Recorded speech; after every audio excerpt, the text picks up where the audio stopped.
All right, Rafael Mzena has, from the business desk, she joins us now just to have a bit of a discussion on what the news was like. We were going to talk about the rand, but we had an extensive discussion on that. So I'm going to go straight into the veteran businessman, Sipho Pichana. Now, you've got some interesting things to tell me about him taking over from Mark Wayner. That's the chair of the group Redefine. Yeah, Redefine Property is a very interesting property group, started out in 1999.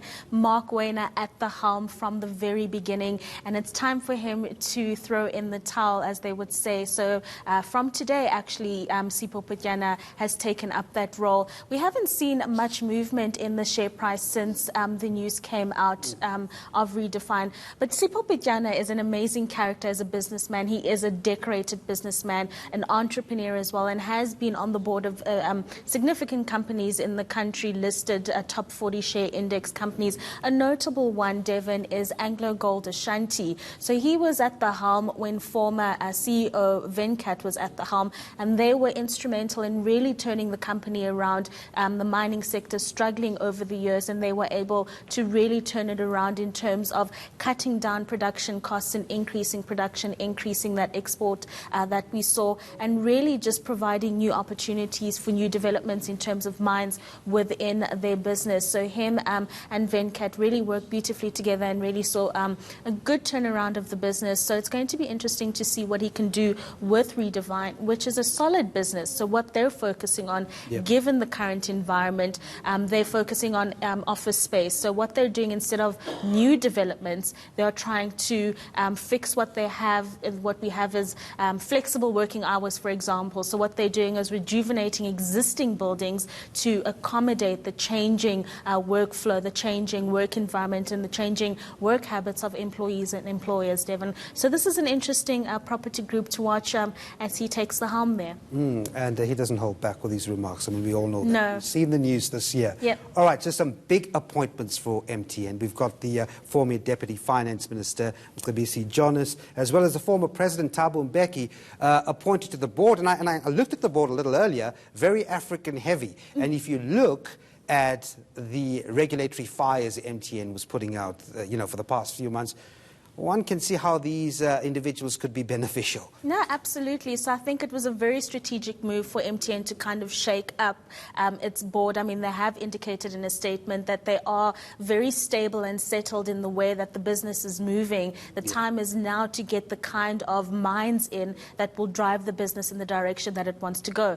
Very interesting, as you say, we've got a lot of African minds. Thabo Mbeki there to be heading up the International Advisory Board, which is a new part of the company that's been established. And as you say, from the regulatory issues that they've had, we've seen there in Nigeria, in Uganda as well, President Thabo Mbeki seen as a Pan-Africanist who has had good diplomatic relationships with a lot of the governments across sub-Saharan Africa. So him steering that International Advisory Board is going to be interesting to see where he goes.